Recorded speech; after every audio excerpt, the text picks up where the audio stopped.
Thanks to all for attending the Spokane Jewish Cultural Film Festival and tonight's Q&A with American Birthright director Becky Tahel. Am I pronouncing your last name correctly? Perfectly, right? Wonderful. Yeah. Very good. I am Neil Schindler. I'm the director of the festival and also of Spokane Area Jewish Family Services, which is the nonprofit that organizes it. So for those in attendance, if you have questions or comments during the Q&A, feel free to put them in the chat, or if you prefer, at an opportune moment, you can unmute yourself and ask in your own voice. I know some people like doing that. A quick reminder as well to all who may watch this Q&A, please rate our films with the virtual ballots as you watch them. It helps us to know how good the fit is between the festival and our audience, and it also helps determine the audience awards. So please rate the films. That's my spiel. I'll go ahead and introduce first our guest moderator, Mary Pat Treuthart. Am I pronouncing your last name correctly? Well, that's the correct pronunciation, but in the US we just say Treuthart. Yes. Treuthart. Okay, I'll keep that in mind for the future. I'm of German heritage, so I couldn't not do it. Yep. So anyway, Mary Pat Treuthart is a professor of law at Gonzaga University, and perhaps more relevant to this event tonight, also serves as co-host of the Spokane Public Radio film review program, Movies 101.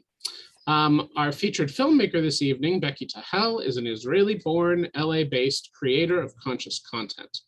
As an international writer, producer, and the director of her first feature documentary, which is American Birthright, she has garnered international acclaim, and she was most recently the senior writer-producer at Jay Shetty's global media company, but now runs Manifest Media, a conscious content studio with her husband, Nathan. As an advocate for ethically sourced content and the use of content creation as a self-development tool, Becky consults and speaks globally. Did I get all that right? Yeah, that was a mouthful. I'm sorry. I should have tightened that up a little bit for you. That's really okay. I will go ahead and without further, welcome to Catherine.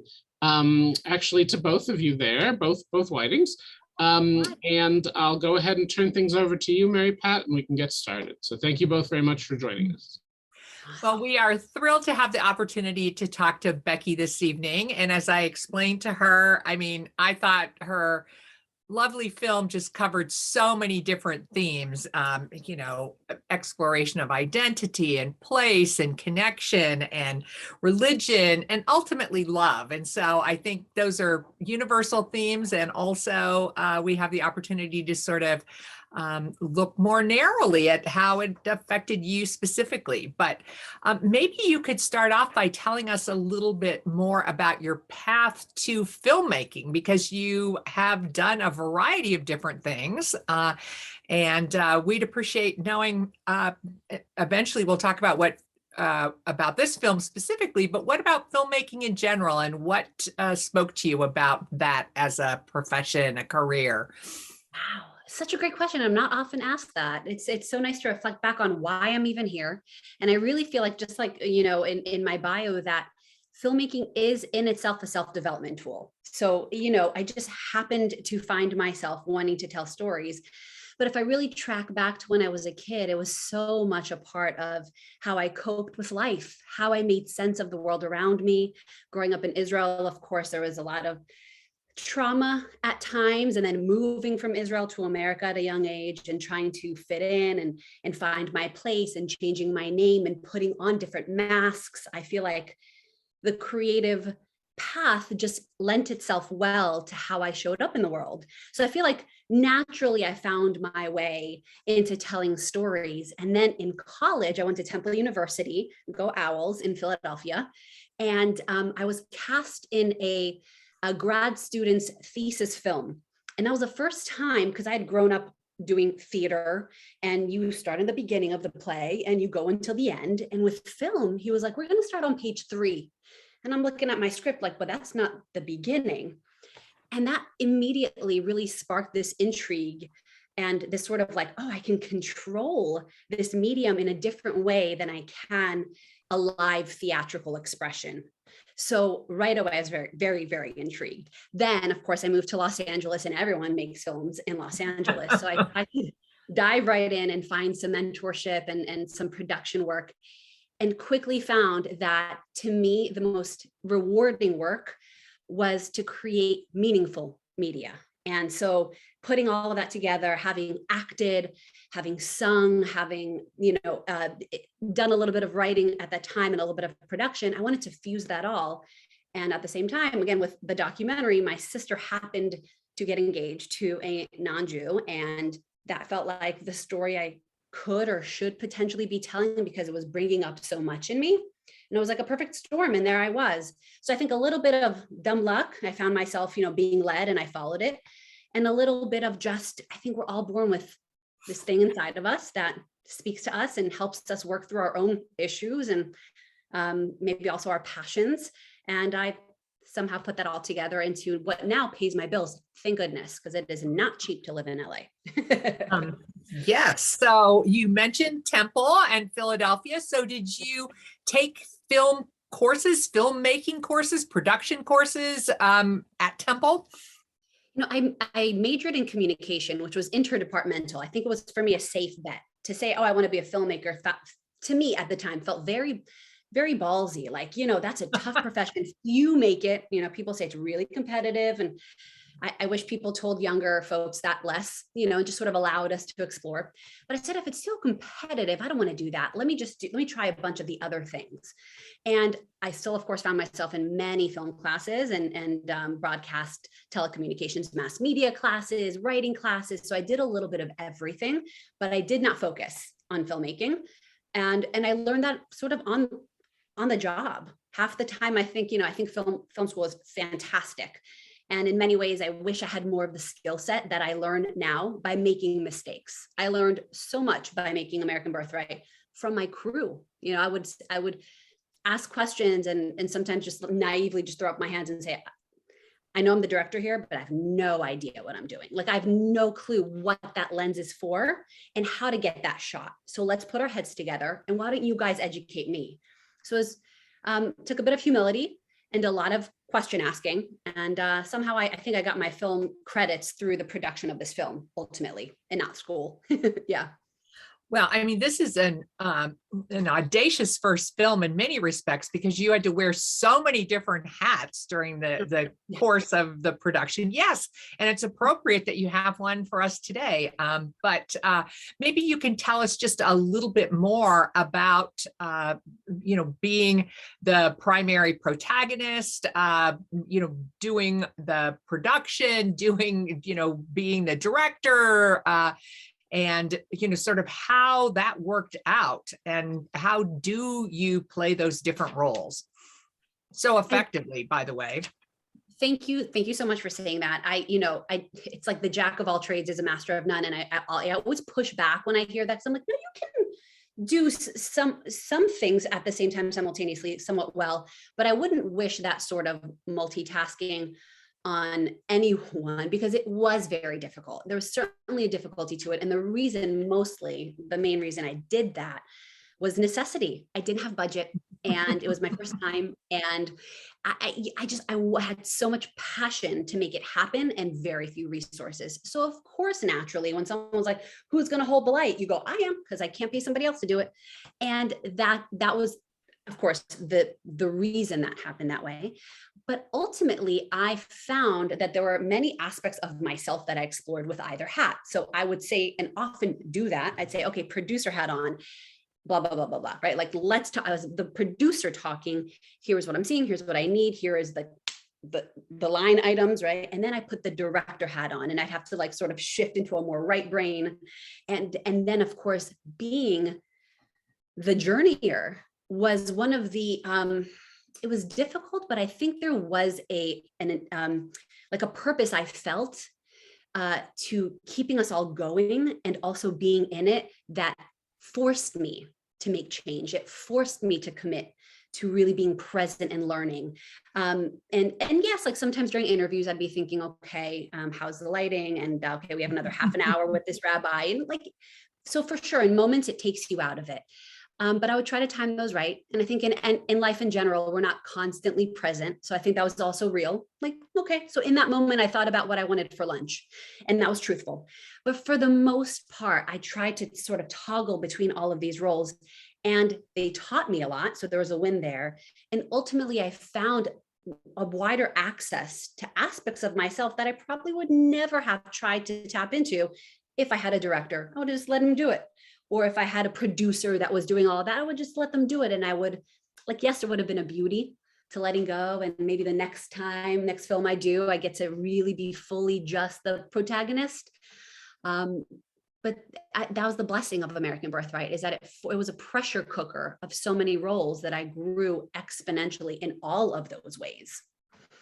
Well, so to go back to focus a little bit more specifically on the film, of course, as you pointed out, and those who have watched the film know, it starts out with your talking to your sister. And I loved the fact that that she was willing to participate. And it was clear that you had this close relationship and this love and affection for one another.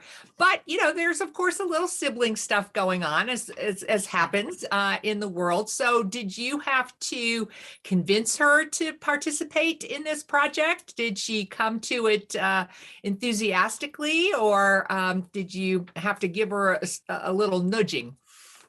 So, anyone that knows my sister knows that she's very private and very different than I am. Like on social media, I'm very open to sharing things that are going on. I think a part of my brand, I'm so back in LA. But a part of that is being honest and being open about my curiosity and trying to be as authentic and vulnerable to encourage others to do the same. My sister's a psychiatrist. She's a doctor. She doesn't post stuff on social media. You don't know anything about, you wouldn't be. We're complete opposites. So when I came to her with the idea, I sort of in the back of my mind thought she would say no, and that would be it. She's going to say no, and I'm going to have to figure out how else to do this project, but I may as well just ask her. And when I did have that phone call with her and I said, God, I got this really interesting idea and it just came to me and I'm feeling really jazzed about it. What do you think? Because I think I spoke from the heart, it went into her heart, and she said, let me think about it. Let me get back to you. Let me talk to Justin and let us circle back. So that was like an immediate sort of, okay, there's some potential still here. And then she called me back a few days later and said, we talked it over, and we feel like the purpose of our relationship is to create and facilitate this sort of conversation and filmic journey. And if it can help somebody, if it can help you, great. If it can help others, great. So yes, let's do it. And I was shocked, truly, still am shocked. But they were willing. And so I ran with it. There was no needing to do anything beyond that. I think they did just trust my vision. So you start out looking at this concept of intermarriage, especially and I think that in a lot of religious traditions, I mean, we've seen that play out in narrative films and other documentary films in our lives and so forth. So that was your jumping off point for this particular film. But then over the course of several years, actually, it morphed into something quite different ultimately. And then we, of course, at the end, come back to the issue of marriage. And so we'll talk a little bit about that later. But did you have any anticipation early on where this was going to take you? Oh my God. No, if you had told me that I would end up here, even doing this Q&A with the person that I am in the body, in the mind space, I would laugh. I mean, I just really did not see myself doing any of this. I thought it was going to be a journey to my sister's wedding, where I talked to a bunch of people about interfaith marriage and I figure it out and I get there and we all dance the hora and it's like the end and then there's a nice little button and maybe I find a date. And it ends up very different for me because my sister gets married and that part of the movie that I thought was going to be the end is really about 15, 20 minutes in. And it just, everything was so different than I thought. And that's when I realized that documentary filmmaking in particular, I come from the scripted world. So this is my first unscripted sort of, right. Let's go with the world being our script. It wrote itself in such an interesting way where I was like, oh, there is a magic to this medium. Like there is a real power to saying, I'm not going to write things. I'm going to be honest and go, and I'm going to document the journey. And it was just so powerful what happened as soon as I turned the cameras on. I do believe the cameras are an important part of that journey because without the documenting, without that like sort of figurative audience that you're fighting for, like to create the whole thing for. I don't think it works in that same magical way. But there was something that happened where what I thought would even happen, none of it happened out. It's life, right? Like, isn't that just life? You think you're going to end up doing this. You think this is going to happen. There's no way to predict. And so absolutely, I was shocked. I was shocked every step of the way when little things happened. And of course, I have the big turn about 25 minutes in where I'm like, oh my goodness, this is not the movie I thought I was making. I think this is about me.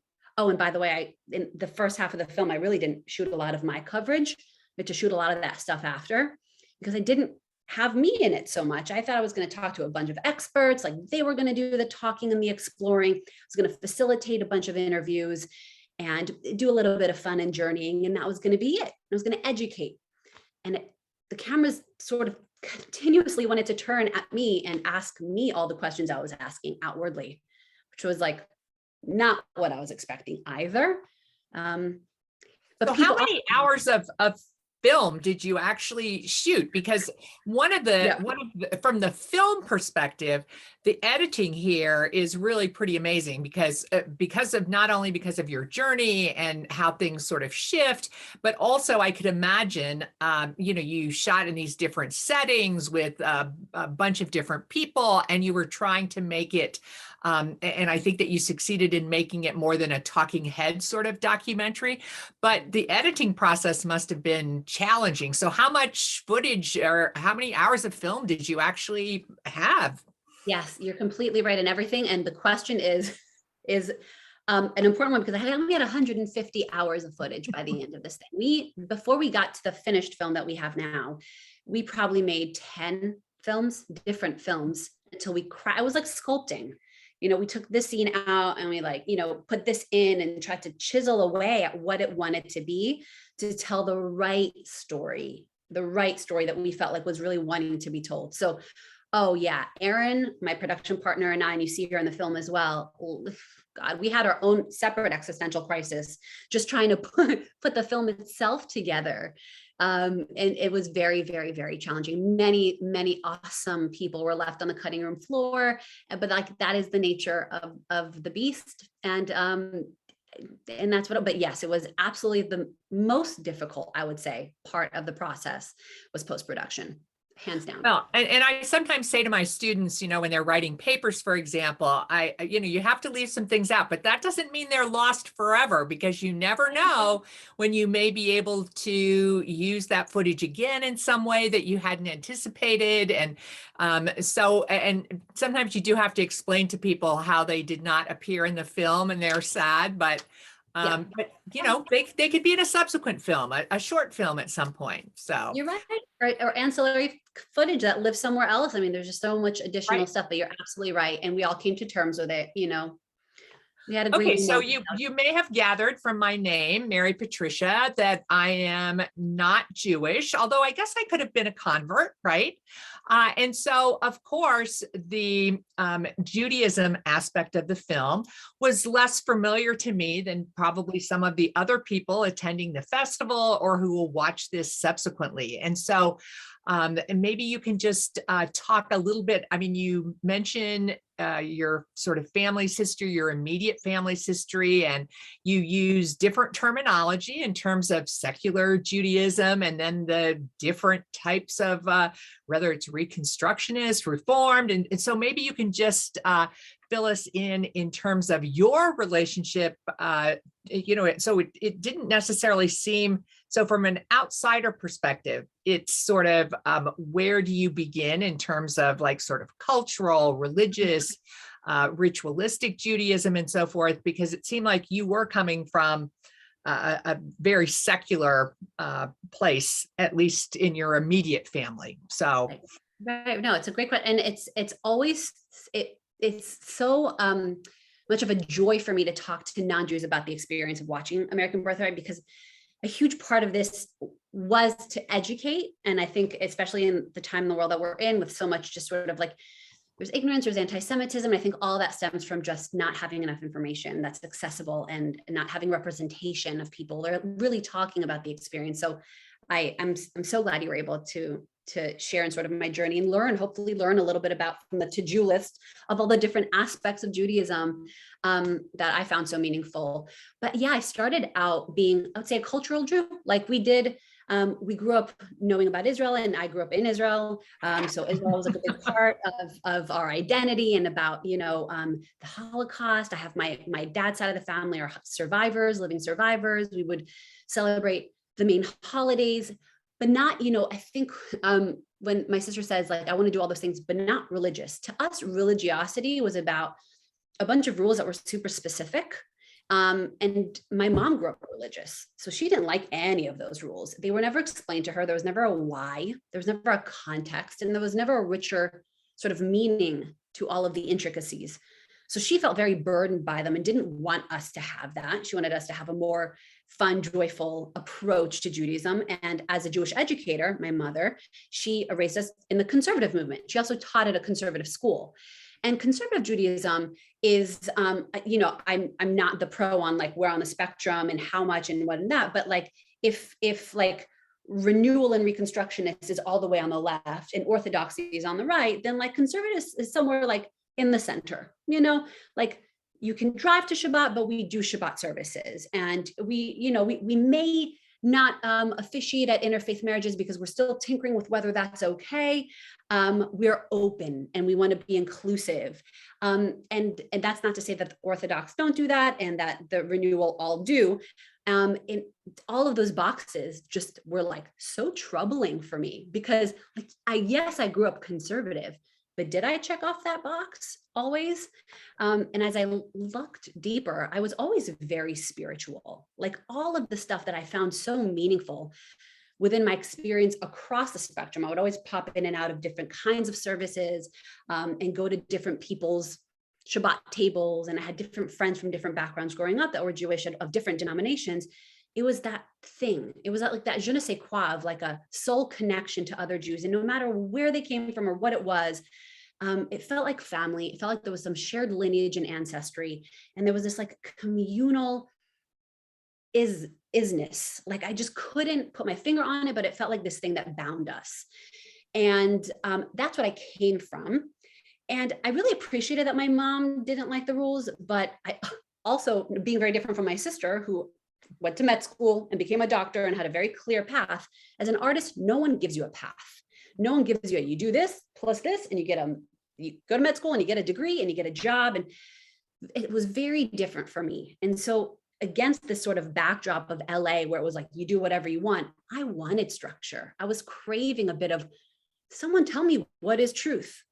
Whereas my mom didn't want that. She wanted to explore it for herself, which is why you see in the beginning of the documentary, I say, my mom always told us, marry who you love. To me, I was like, can you just be a little bit more specific for me? Just like what makes that work? And I wanted more structure. For me, that's where I thrived. I wanted a bit more discipline. I wanted somebody to give me a bit more clarity. And so I started to tinker and want a little bit more of the observant lifestyle. I wanted to understand what it was that my family had fought for centuries to sustain, despite all of the persecution, despite all of this stuff. So there was an intrigue, but I certainly didn't think that I would end up where I am now, which is, of course, more observant. And I say that in the end of the film, spoiler alert for anyone that hasn't seen it, but I think you'll still enjoy the journey, that I decide to commit myself to not just theoretically explore these aspects of Judaism, which is fine for some people, but to me, as the actor, I wanted to put it on. I wanted to put on the wardrobe. I wanted to enter the scene. I wanted to commit to the dialogue. I wanted to really do it because I felt like if I didn't do it and I didn't really have the experience, I'd never really know what my family fought for. And as soon as I did, I tasted it. I was like, I kind of love this. And slowly but surely, of course, now 2 years later, after the final, seal on the edit of the film, I've been living this lifestyle and I've attracted a partner, like I said, I wanted to, and it's been really beautiful and rich and rewarding, again, in a way that if you had told me I'd be this kind of person 10 years ago, I would have laughed. I would have been like, that doesn't seem like me, but thank you, Well, I appreciated the fact that during the course of this film, that there wasn't this single epiphanous experience. I mean, it really was this sort of gradual coming to grips with different aspects of your identity and different aspects of what it meant intergenerationally and so forth. So for me, who has visited Israel, but I had explained to Becky that I actually went a few years ago to Israel with a women's leadership delegation. So a little bit different experience. And I went with my college and law school roommate, who is Jewish. And she, so she had the opportunity to translate some of these things for me. But tell me a little bit more about your going and joining this community of women in Israel, because you talk to all these male religious figures, of course, and then you join this community of women who are seeking and searching and supporting and so forth. So talk just a little bit more about that, because I was fascinated by that aspect of your journey. It was so special, and I'm glad I did it. And again, I remember I visited Neve, which is an Orthodox seminary in Jerusalem, when I was in my early 20s with my sister. It's like one of those, if you get a free trip to Israel, you take it, even if it's led by a rabbi, you're like, it's fine. So I'll do some other things, but we're going to Israel. And so my sister and I went to Israel, and we had one day at the Neve campus. And I just remember feeling like these were some serious women. Like they were like taking their identity so seriously. And it felt so far out of reach. And I was like, maybe later in my life when I like want to be serious about learning. But I picked up a couple of books on that campus, and I read them, and I think there was like a longing to care so much, to really invest in myself in the way that they did. And then of course, cut 2 years later, when I decided, okay, I'm going to do it. The power of being around like-minded people is just very important. It's like why we join leadership cohorts, or why we have a book club, or why we connect with our friends. Like it's a nice togetherness that forces you to evolve in a way that you can do by yourself. But the context of Neve is just, it was like the intuition of just the entire place is growth, openness, and like, female power, like really empowering. And like there are males there, and there are male teachers, and there are female teachers. But to me, the focus, like why not have it be co-ed? And I did sit on some co-ed classes in different places, was that when you have a cute boy sitting across the way from you, you're not really focused on learning Torah. You're focused on how do I talk to him after class. So it was really nice to be there for myself, not dating. And I said, I'm not going to date. I'm dating myself. And I did say that in the movie too, which was really nice to focus on myself to do, and to be around women who can also echo back to me my own issues that maybe I haven't even said out loud, or to share with me their experience growing up in South Africa, as a Jew. And you saw people from all different backgrounds, and Jews from all different parts of the world. And it was just like such a unique experience, such a beautiful sisterhood, all ages, all sizes, all backgrounds. Some that were born religious and decided they didn't want to be religious and came back to religiosity. Some that were like, this is my first time even learning what it is to be Jewish. It was really, really, really beautiful. And I was there for just about 5 months and committed myself to learning, while also being the crazy person, like preparing a day of shooting each week that I could move my documentary forward.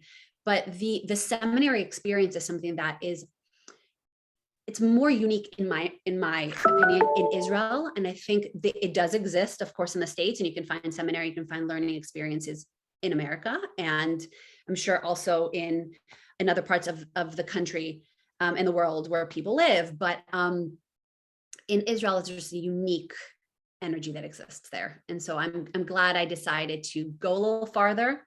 Supposed to stay in LA, and there is a women's group that meets in LA, and I could have done it locally. I felt like I really needed to get out far, and to do it in Israel, and to live in a dorm, and to feel like I was back in school, and just to have that around me.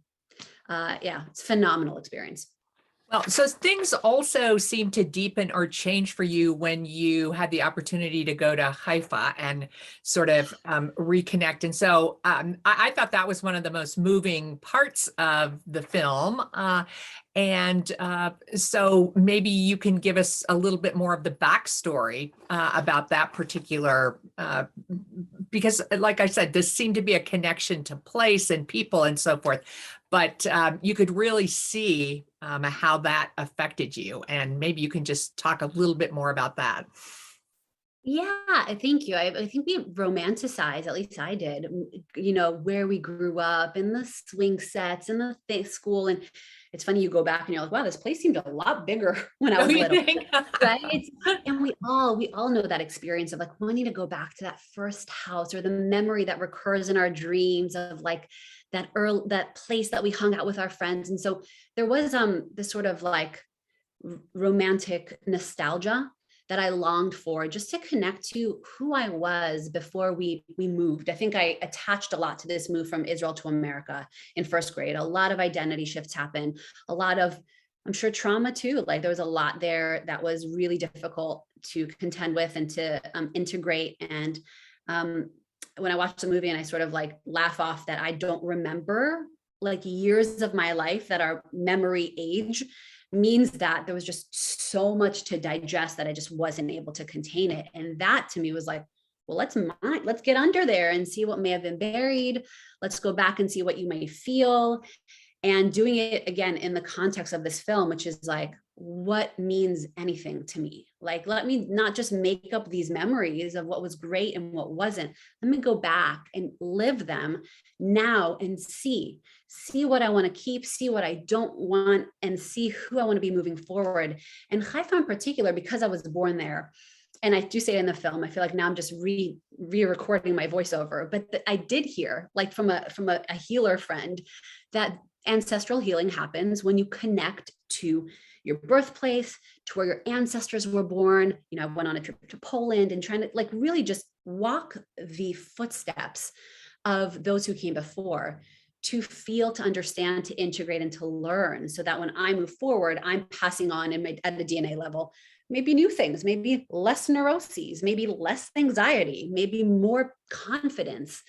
So Haifa to me was like the pinnacle of all of that. Mm-hmm. And I was like, maybe I'll get all the clarity there.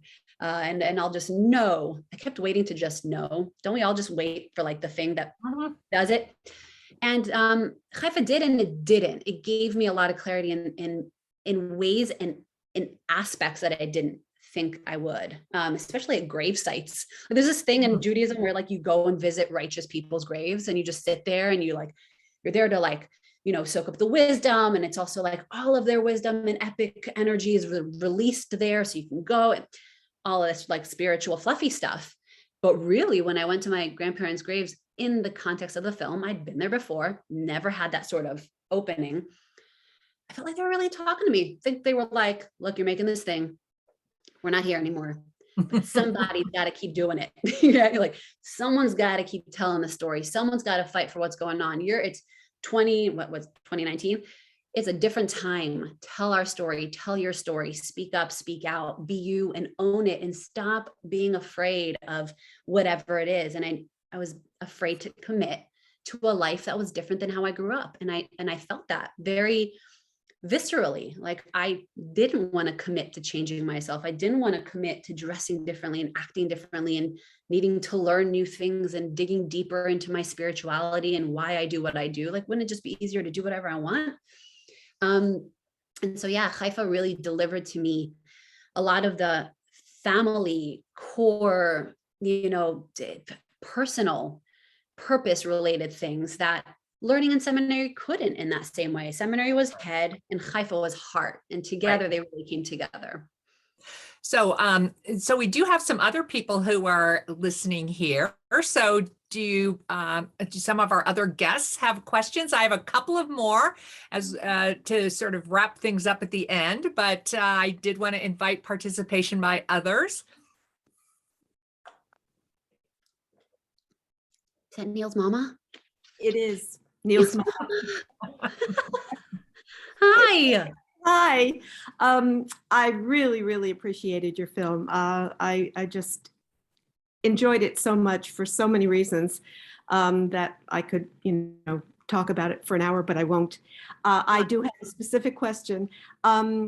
What was your sister's reaction to the film when she saw it? Not only her role and that of her husband, but her reaction also to your journey and to all the things you experienced. It's a great question. And there's many moments I remember my sister watching early cuts of the film and saying, oh, wow, like I believe all of the things I'm saying. I think that was also very important to her, like that everything I put into the film, would you imagine you see reality TV and they skew the words and editing is, it's contrived and it's all this stuff. And she was like, wow, it's very much me. And I feel like myself and I can stand behind everything I'm saying. So that was really important for me. I wasn't going to make some dramatic piece where she looks at it and is like, I didn't say that stuff at all. You cut things together and this is all BS. Like, she was like, oh, wow, this is really who I am. And thank you for doing that. And very honestly could stand behind it. And there were moments in the film where I could see her going a bit through my journey, like letting herself releasing into my journey and learning some new things. And it was interesting to hear parts, where she was still struggling and would say, oh, that's interesting. I never heard it that way. Well, let me keep walking with that. So she actually was able to learn, which to me is huge. It's huge because she's so close to it. So that was really important for me to constantly be as the older sister, but also just in general, as we'll say, a little bit more observant of the two of us, obviously, is to have her desiring to learn and to have her desiring to connect, and not in a way that pushes her away. Because when we, just a few years ago before, where we are now, she just had a baby. And so I wanted to make sure that our connection was always close, so that, say she has a son and the conversation of having a bris or not comes up, I wanted her to be able to come to me and not feel like, oh, my sister just judges me and I don't want to open up to her. I wanted her to always feel seen and heard and supported. And that has proven itself to be true with us. So she's very much in support. And Justin, her husband, also, I think I was more concerned about him. Like, I knew my sister trusted me, but I was like, Justin has no real reason to trust me until I earn it. And his entire family has seen the film, and his father and stepmother were recently here in LA and approached me and said, we are just so inspired by Judaism. They're obviously not Jewish, but we're so inspired by Judaism in your journey. It was so unique. We're on our own spiritual paths and we're very, very drawn to the Old Testament. Can you share any literature with us that we can read? It was just really nice to be able to share. Again, it's all about just sharing, uniting, bridging, and bringing us all together in a way that is wholesome and real, and where I'm still allowed to be who I am and my sister is still encouraged to be who she is. So long story short, she approved because how we showed her and represented her, she felt was true to who she was. And my journey, she saw me unfolding, so she, at the end, and you see her say, like, it just, you feel more you. And that's all I've ever wanted for you, is my sister's words. Again, the psychiatrist hat on, I'm sure as well, is, don't you just want the people you love to be happy and to feel grounded? And so I think when I came back and that's how I felt to her, she was like, man, this documentary thing was totally worth it. You feel much better. Yeah. Thank you. I was just so impressed with the authenticity of your person, you and the other people you interacted with, and how honest they were, and the probing questions they asked, and their ability to really understand what you were going through and moving toward.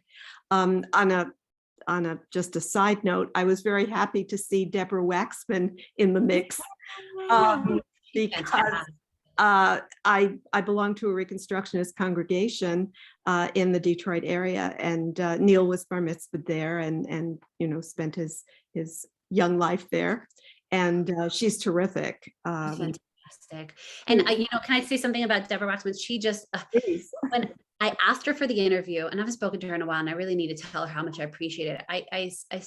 approach her for the interview, and she took it willingly, which sometimes I wonder why people aren't like, what's your agenda? Or like, what is the outcome? Or it's not, because some people are, and who knows, this could be a whole, you never know what the thing is going to be.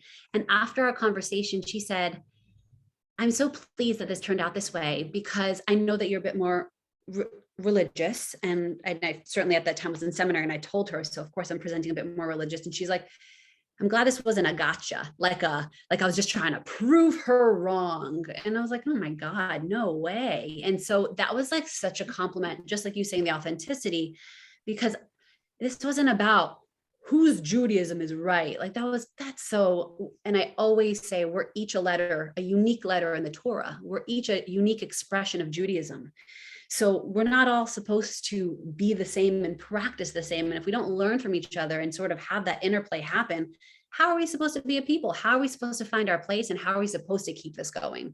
So our conversation was really interesting to me, and so enlightening, because I hadn't spoken to anyone Reconstructionist in, I don't think, my entire life. So it was just, she was wonderful. And I was so moved that she had such a great experience interviewing with me as well. Yeah. Thank you. Well, the one thing that I had mentioned to Becky in our email correspondence was, of course, this film is at least in part about marriage.